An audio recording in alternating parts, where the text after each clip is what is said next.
The morning mist clung to the ancient stone walls of Windsor Castle like a whisper of danger. At exactly 6:47 a.m., when the world still slept in peaceful ignorance, a single gunshot echoed through the royal quarters. But this wasn't just another security drill or hunting accident gone wrong. This was the moment when centuries of royal tradition collided with modern terror, when one man's split-second decision would either save a king or watch a nation fall into chaos. What happened in those crucial 13 minutes would expose a conspiracy so deep, so carefully planned, that it had been 20 years in the making. A plot that reached into the highest levels of government, touched the darkest corners of international crime, and threatened to destroy not just one man's life, but the very foundation of the British monarchy itself. The truth about that morning would shock the world.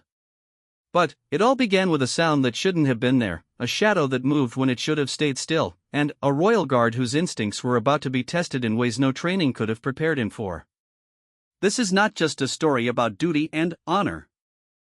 This is about the moment when ordinary people are forced to make extraordinary choices, when the line between hero and victim becomes dangerously thin, and when the fate of a kingdom rests in the hands of someone who never expected to hold such power. The clock was ticking. The danger was real. And, somewhere in the shadows, a mastermind was watching, waiting for the perfect moment to strike. What you're about to discover will challenge everything you thought you knew about royal security, political power, and the lengths people will go to protect the ones they serve. Because sometimes, the greatest threats come from the places we least expect, and the greatest heroes emerge from the most unlikely circumstances. The story begins now, in those terrifying moments when everything changed forever. Detective Sergeant Marcus Thompson had been protecting royalty for 8 years, but nothing had prepared him for what happened on that cold Tuesday morning in November. The veteran royal guard stood at his post outside King Charles's private study, his trained eyes scanning the corridors with the same intensity he had shown every day since joining the Royal Protection Unit. At 35, Marcus was considered one of the most reliable guards in the service, known for his attention to detail and his ability to sense trouble before it fully revealed itself. The morning had started like any other. King Charles had arrived at his study at exactly 7 o'clock, carrying his usual stack of government documents and his morning tea. The corridors of Windsor Castle buzzed with their typical controlled activity as staff members went about their daily routines. Maids moved quietly between rooms, kitchen staff prepared meals, and security personnel maintained their vigilant watch. Everything appeared normal, peaceful even, which was exactly what made Marcus feel uneasy. Something felt different today, though he couldn't quite put his finger on what it was. Perhaps it was the way the new maintenance worker had avoided eye contact when passing through the security checkpoint earlier. Maybe it was the unusual number of delivery trucks that had arrived at the castle gates throughout the week. Or it could have been the strange phone call that had come through the main switchboard the night before, quickly disconnected when the operator answered. These small details, individually meaningless, began to form a pattern in Marcus's mind that set off his internal alarm bells. Marcus had grown up in a working-class family in Manchester, where his father had served as a police officer for 23 years. From childhood, Marcus had been taught to trust his instincts and to never ignore the small things that seemed out of place. His mother, a nurse, had instilled in him a sense of duty and compassion that made him perfect for protecting others. When he joined the police force at 21, Marcus quickly distinguished himself as someone who could spot trouble before it escalated. His superiors noticed his natural ability to read people and situations, which eventually led to his selection for the elite Royal Protection Unit. The training for Royal Protection had been intense and comprehensive. Marcus had learned advanced combat techniques, emergency medical procedures, threat assessment protocols, and diplomatic etiquette. He had studied the psychology of potential attackers, the history of threats against the royal family, and the complex security systems that protected Britain's most important citizens. But, more than anything, he had developed an almost supernatural ability to sense when something was wrong, even when everything appeared to be perfectly normal. As Marcus stood at his post that morning, he noticed several things that individually seemed harmless but, together created a picture that concerned him deeply. The head groundskeeper, William Fletcher, had been acting strangely for the past week. Fletcher, normally a cheerful man who had worked at the castle for 15 years, had become withdrawn and nervous. He jumped when people spoke to him and seemed to be avoiding certain areas of the castle grounds.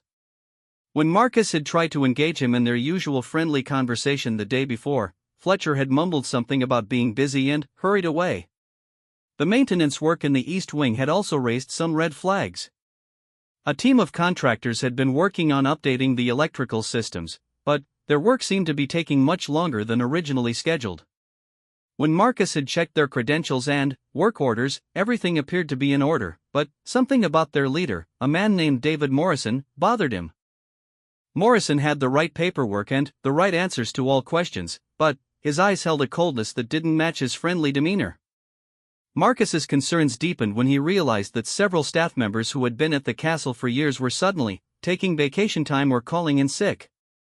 The pattern wasn't obvious at first, but when Marcus mentally mapped out who was absent, he noticed that many of the missing staff members were those who worked in areas with the highest security clearance. This could have been coincidence, but Marcus's training had taught him that coincidences were often carefully orchestrated events designed to look random. The morning of the incident, Marcus had arrived for his shift an hour early, which was unusual for him. He had experienced restless sleep the night before, filled with vague dreams of danger and chaos. His wife, Sarah, had noticed his unease and suggested he speak to his supervisor about his concerns. But Marcus knew that without concrete evidence, his worries would be dismissed as paranoia or stress. The Royal Protection Service took security seriously, but they also valued guards who could distinguish between real threats and imaginary ones. As Marcus began his patrol of the corridors leading to the king's study, he decided to trust his instincts and conduct a more thorough inspection than usual. He checked every door, every window, and every access point along his route. Most importantly, he paid attention to the people he encountered, studying their behavior and noting any changes from their normal routines. This extra vigilance would prove to be crucial in the events that were about to unfold. The first concrete sign of trouble came when Marcus noticed that the security camera in the east corridor was pointing in the wrong direction. The camera, which normally monitored the main hallway, had been adjusted to focus on an empty wall. This was not a subtle change, and it was not something that would happen accidentally. Someone with access to the security system had deliberately moved the camera to create a blind spot in the surveillance network.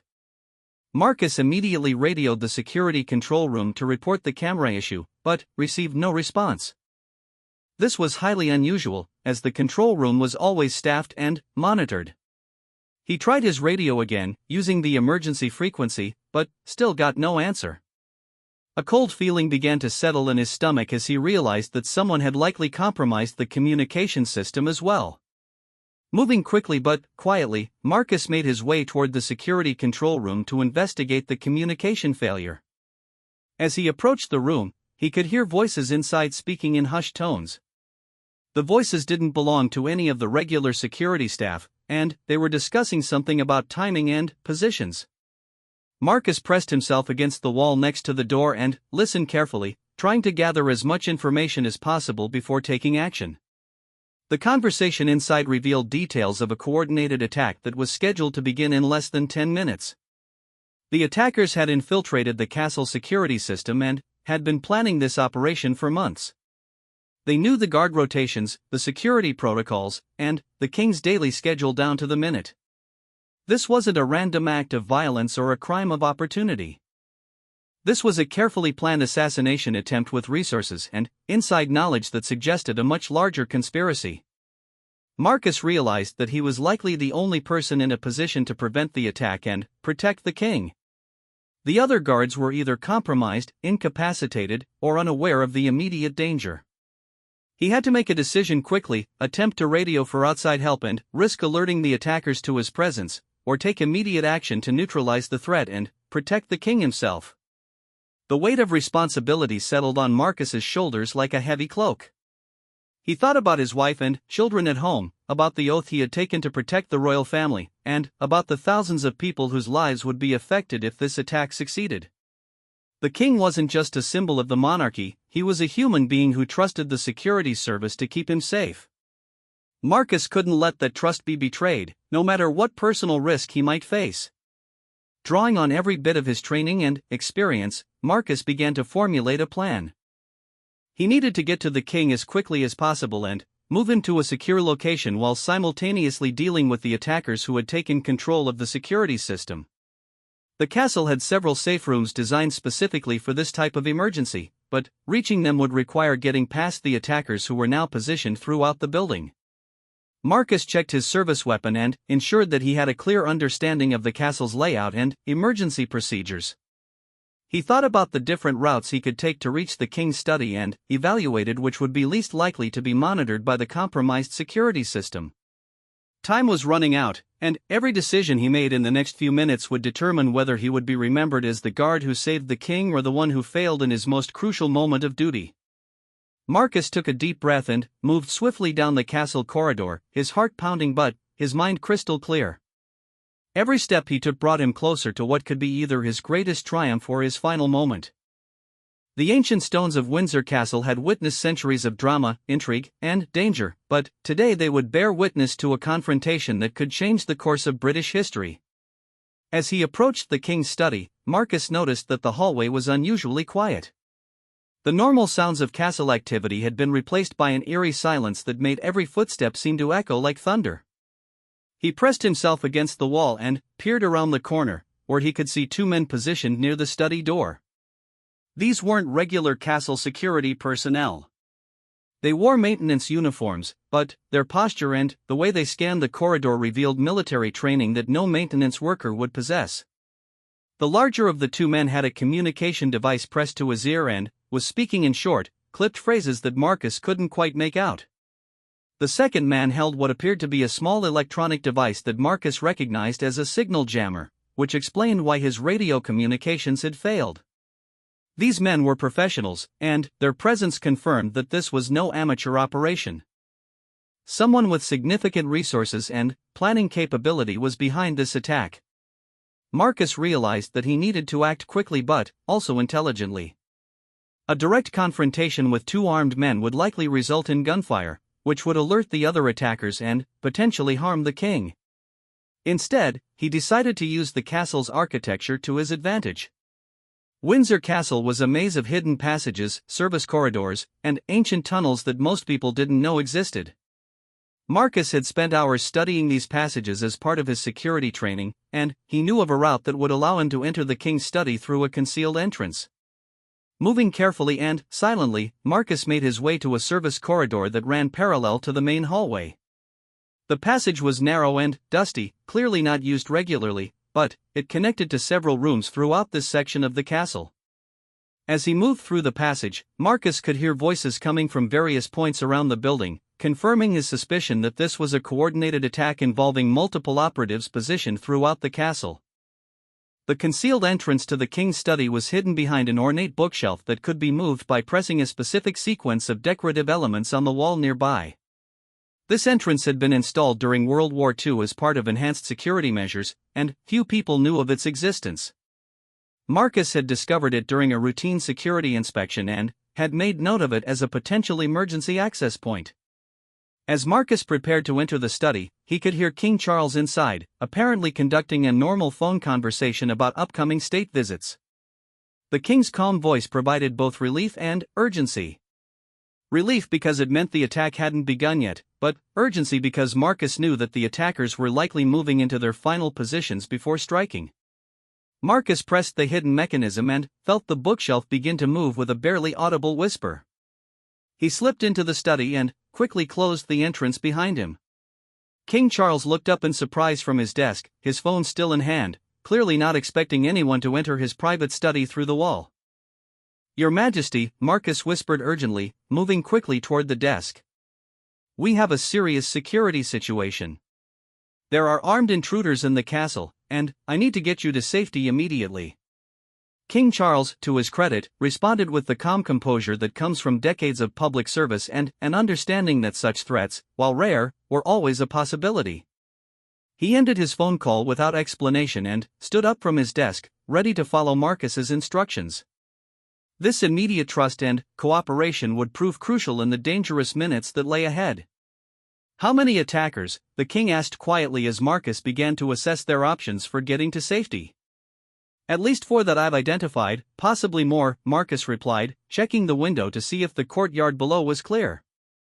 They've compromised our communications and security systems, which suggests inside knowledge and significant planning. Marcus knew that the standard emergency procedure would be to move the king to the nearest safe room, but he also realized that the attackers would expect this and would likely have those routes covered. Instead, he decided to use the same hidden passages that had brought him into the study to move the king to a more distant but ultimately safer location. "Sir, we're going to use a route that's not in any of the standard security protocols," Marcus explained as he moved the bookshelf to reveal the hidden passage.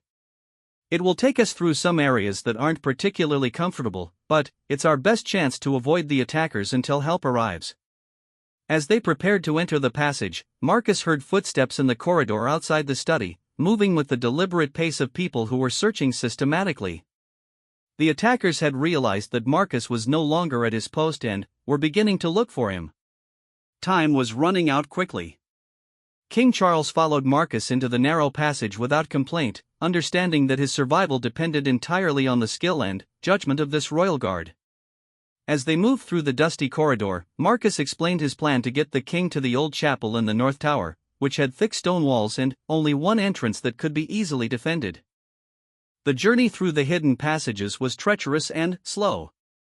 The passages had been built centuries ago for people of smaller stature, and both Marcus and the king had to move carefully to avoid hitting their heads or making noise that might be heard through the walls. Dust clouds stirred up by their movement made it difficult to breathe, and the darkness was broken only by the small flashlight that Marcus carried as part of his standard equipment.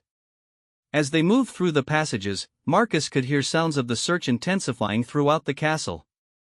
Doors were being opened and closed, furniture was being moved, and there were occasional shouts as the attackers coordinated their efforts. The fact that they were conducting such an obvious search suggested that they were confident in their control of the situation and weren't worried about alerting other security personnel. About halfway to their destination, Marcus and the king reached a junction where the passage connected with the main castle ventilation system.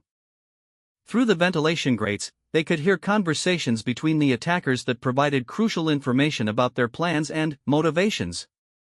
The leader of the group was speaking to someone via radio, reporting that they hadn't yet located the target and requesting additional time to complete the operation. What Marcus heard next chilled him to the bone. The attack wasn't just an assassination attempt, it was part of a larger plan to destabilize the British government and create chaos that would benefit certain political and economic interests. The king's death was meant to trigger a series of events that would ultimately lead to significant changes in how Britain was governed and who held power.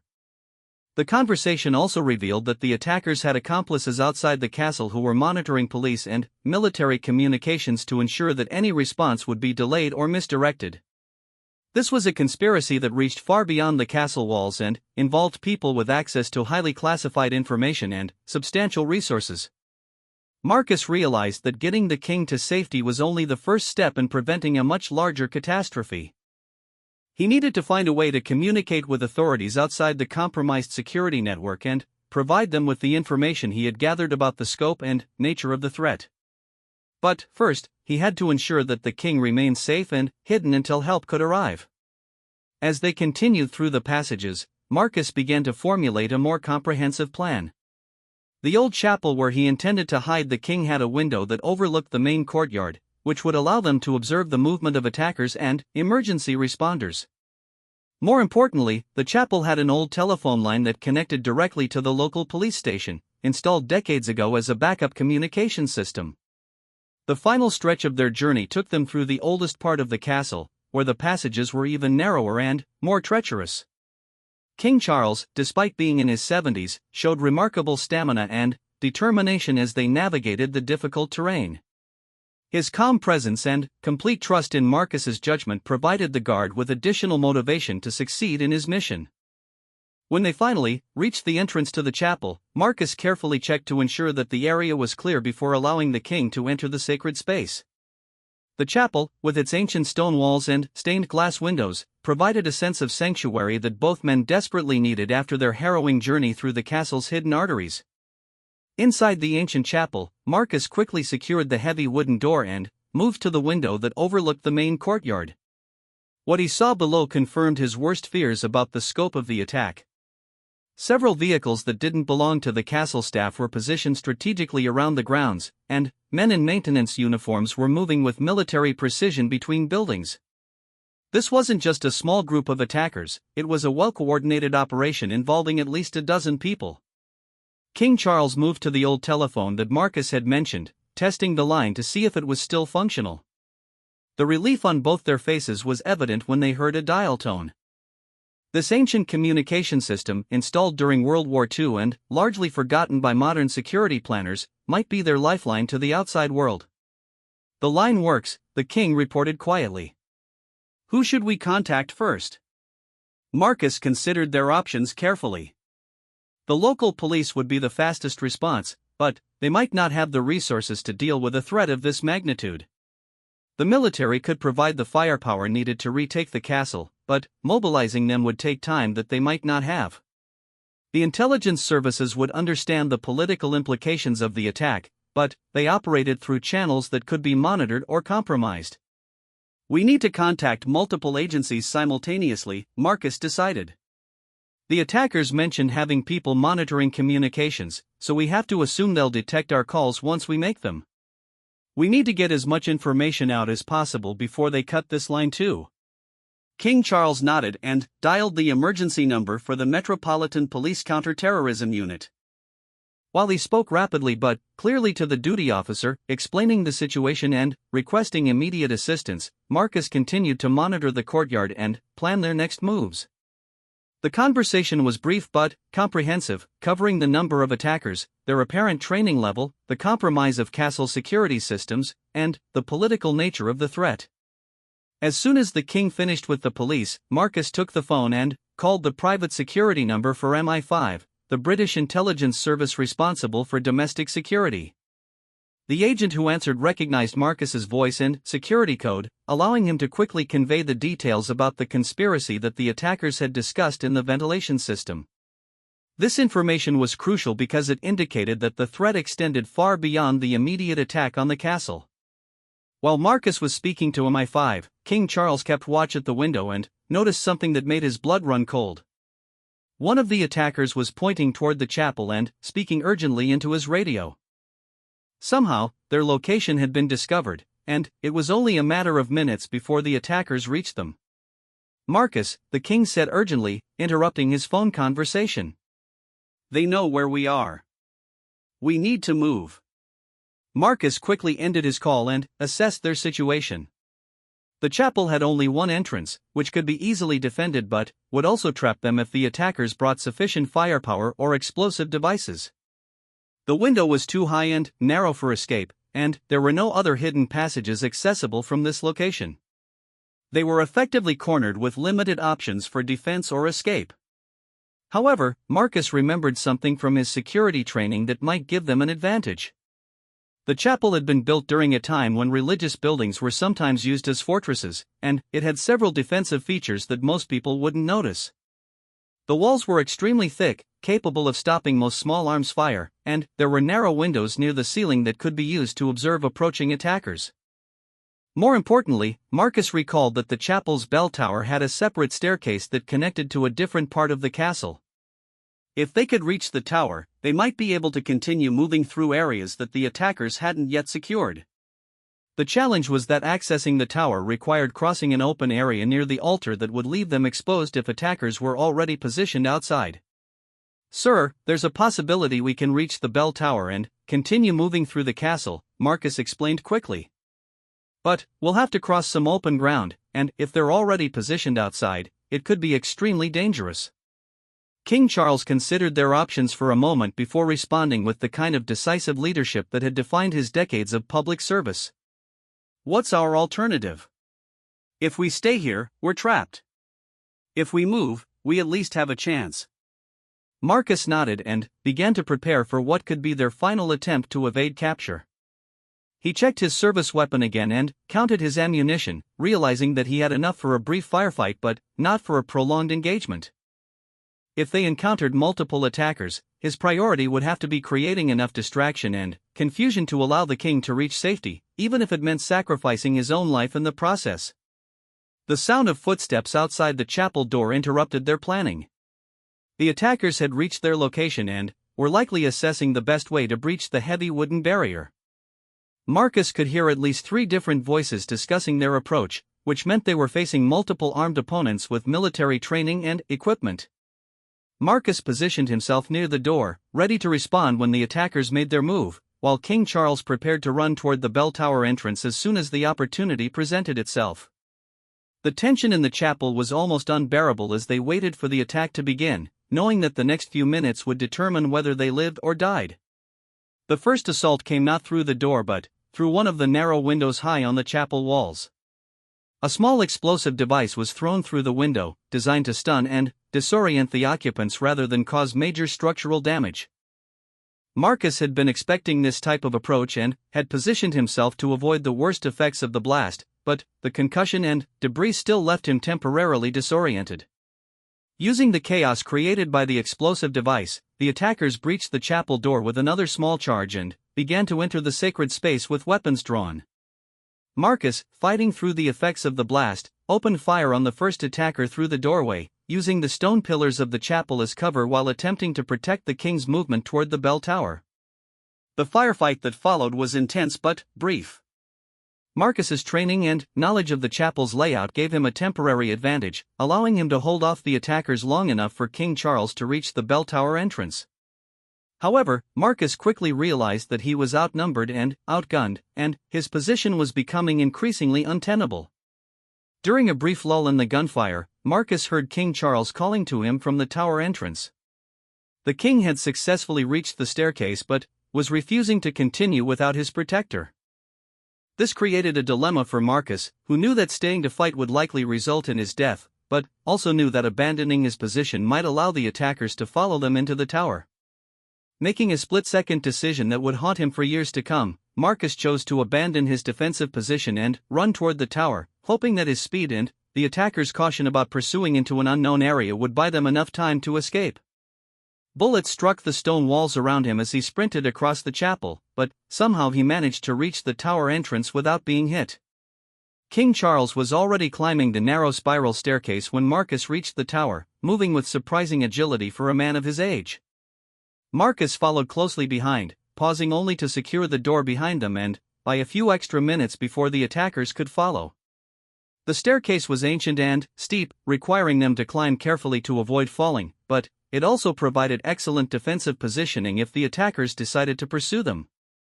As they climbed toward the top of the tower, Marcus could hear the attackers below discussing their next move. Some wanted to follow immediately, while others argued for waiting for additional equipment and personnel. This debate bought precious time for Marcus and the king to reach the upper levels of the tower and assess their new situation. The bell tower offered an excellent view of the surrounding area, allowing them to see the full scope of the attack for the first time.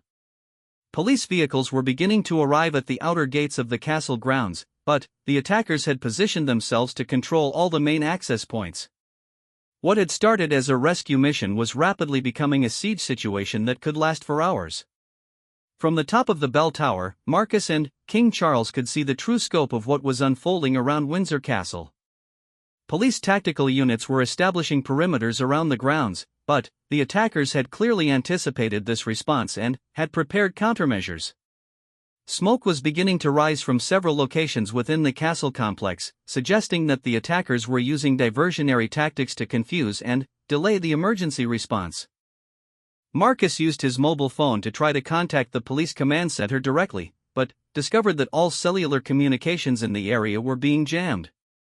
The attackers had brought sophisticated electronic warfare equipment that was blocking most forms of modern communication. However, the old landline telephone in the chapel had worked because it used completely different technology that the jammers couldn't affect. "We need to get back to that telephone," Marcus told the king. "It might be the only way to provide the police with real-time information about what's happening inside the castle." King Charles nodded but pointed to the tower's ancient bell system. "What about this?" "These bells have been used for centuries to communicate across long distances. The police might not understand the specific message, but they would know we're still alive and active." Marcus considered this idea and realized it had merit. The bell tower's acoustic system could carry sounds for miles, and the timing and pattern of bell rings could convey basic information to anyone listening carefully. More importantly, the sound of the bells would let the authorities know that someone was actively resisting the attackers from within the castle. Working together, Marcus and King Charles developed a simple code using the castle's massive bells. Short rings would indicate their current location, long rings would signal immediate danger, and specific patterns would communicate whether they needed medical assistance, evacuation, or military support.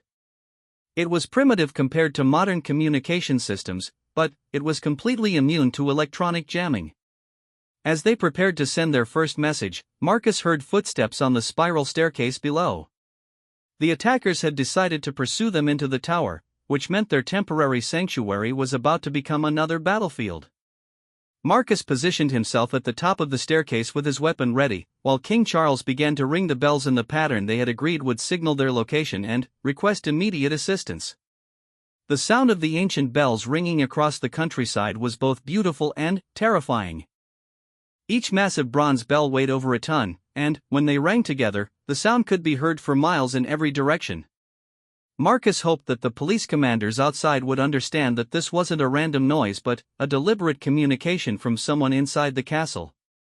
The first attacker to reach the top of the staircase was met by Marcus's gunfire, but the narrow confines of the tower made it difficult for either side to gain a decisive advantage. The attackers couldn't easily advance up the stairs without exposing themselves to Marcus's position, but Marcus couldn't hold his ground indefinitely with limited ammunition and no way to retreat.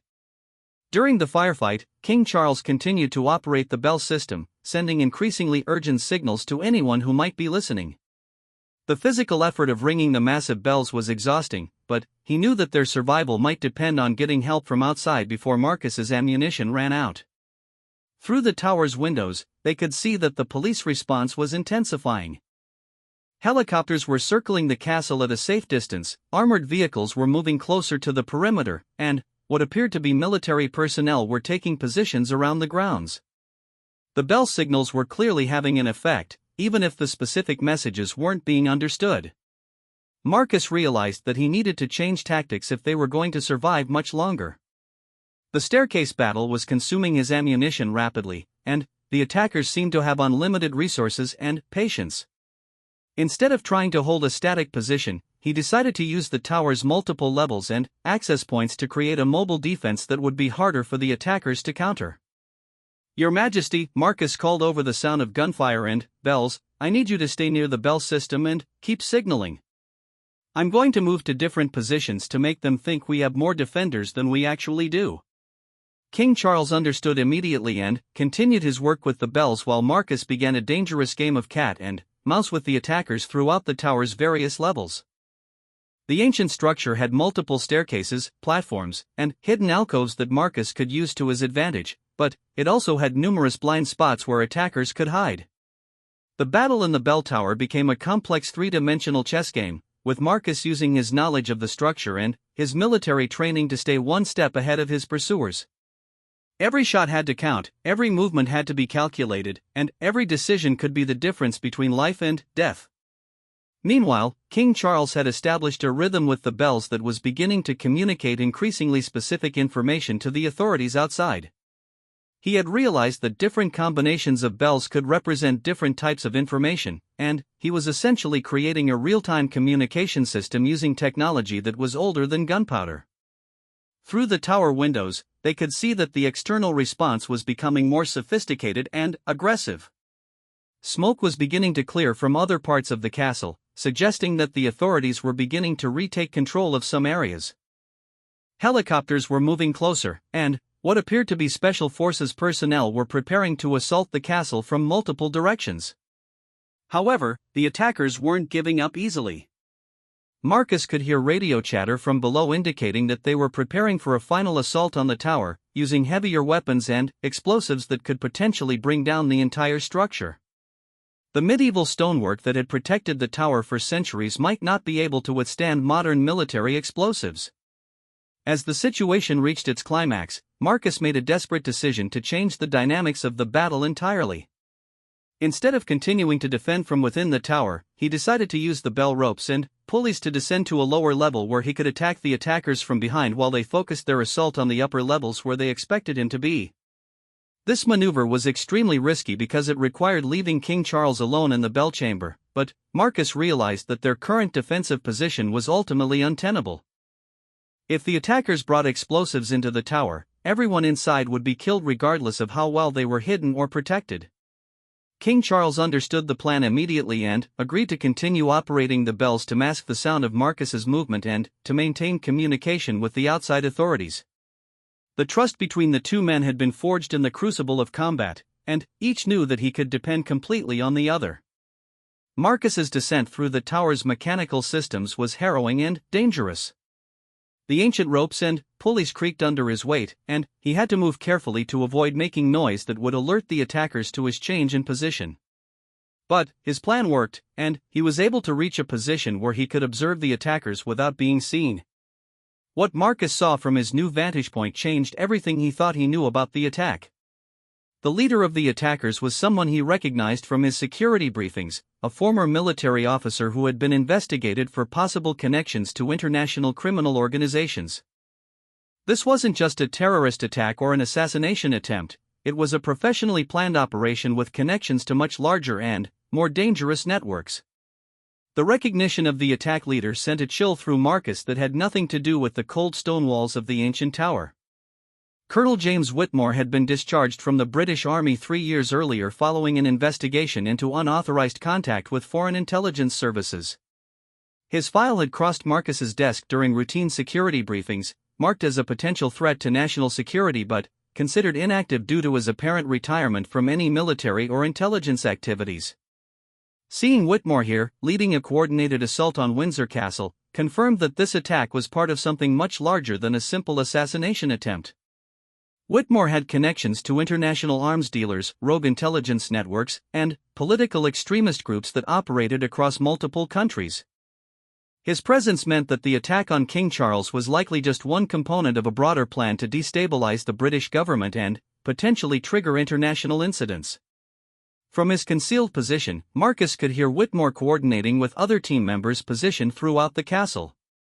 The conversations revealed that they had planned multiple contingency scenarios, including the possibility that their primary target would escape the initial assault. They were preparing to use explosives to bring down the bell tower, but they were also coordinating with external assets to ensure that even if the immediate attack failed, the larger conspiracy would continue. Marcus realized that he was in possession of intelligence that went far beyond the immediate threat to the king's safety. The information he was gathering about Whitmore's network and their plans could be crucial for preventing future attacks and dismantling whatever organization was behind this assault. But first, he had to survive long enough to get that information to the proper authorities. The sound of helicopters outside was growing louder, indicating that the police and military response was intensifying. Through the tower windows, Marcus could see special forces personnel rappelling from aircraft onto various parts of the castle complex. The siege was about to become a full-scale battle between professional military units, with the king still trapped in the center of the conflict. King Charles, meanwhile, had developed an increasingly sophisticated communication system using the ancient bells. He had realized that different bell combinations could represent letters of the alphabet, and he was slowly spelling out crucial information for the authorities outside.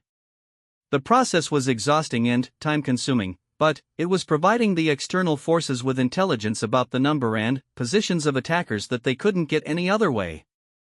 Marcus knew that he had to act soon, before Whitmore's team implemented their plan to destroy the tower. From his position, he could see that they had brought enough explosive material to bring down the entire structure, which would not only kill everyone inside but would also eliminate evidence of their identities and connections to larger criminal networks. Making a decision that required every bit of courage and skill he possessed, Marcus chose to abandon his concealed position and launch a direct assault on Whitmore's team. The element of surprise was his only advantage, and he had to use it before they realized he was no longer defending from the upper levels of the tower. The attack Marcus launched was swift, violent, and completely unexpected. He had memorized the positions of each team member from his observations, and he moved through their formation like a ghost, using the tower's stone pillars and architectural features to provide cover while systematically neutralizing each threat. His years of training in close-quarters combat served him well in the confined space of the tower's lower levels. Whitmore himself was the most dangerous opponent, combining military training with the desperation of someone who knew that capture would mean life imprisonment or death. The fight between Marcus and the former colonel was brutal and personal, each man using every weapon and technique at his disposal. The ancient stones of the tower walls bore the scars of their combat, chipped by bullets and stained with blood from both combatants. During their fight, Whitmore revealed information about the conspiracy that Marcus had not expected. The attack on Windsor Castle was intended to coincide with similar assaults on government facilities in London, creating a coordinated crisis that would overwhelm the security services and create opportunities for foreign powers to intervene in British affairs. King Charles's death was meant to be just the beginning of a much larger campaign to destabilize Western democratic institutions. The revelation that this was an international conspiracy with multiple moving parts added urgency to Marcus's mission. Even if he succeeded in protecting the king and defeating the immediate threat at Windsor Castle, there were other attacks planned that could still achieve the conspirators' broader objectives. He needed to get this information to the intelligence services as quickly as possible. The fight with Whitmore ended when Marcus managed to gain control of the former colonel's weapon and force him into surrender. However, the victory came at a significant cost. Marcus had sustained multiple injuries during the combat, and he was losing blood at a rate that would soon affect his ability to function effectively. Time was running out in more ways than one. With Whitmore neutralized and his immediate team defeated, Marcus was able to secure the lower levels of the tower and establish communication with the special forces units that were now entering the castle complex. The relief of hearing friendly voices on the radio was overwhelming, but Marcus knew that his mission wasn't complete until King Charles was safely evacuated and the intelligence about the broader conspiracy was properly transmitted to the authorities. King Charles, still operating the bell system in the upper chamber, had managed to communicate crucial information about the castle's internal situation to the external forces.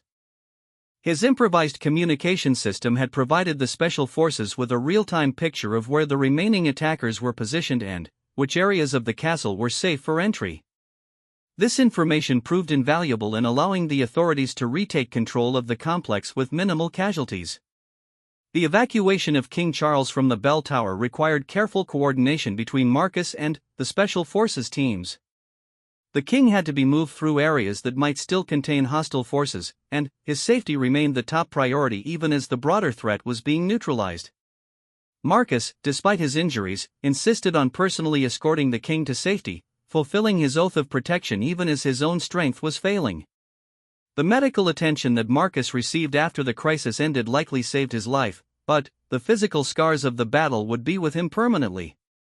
More significant were the psychological effects of having been responsible for protecting not just the king's life, but potentially the stability of the British government and international security relationships.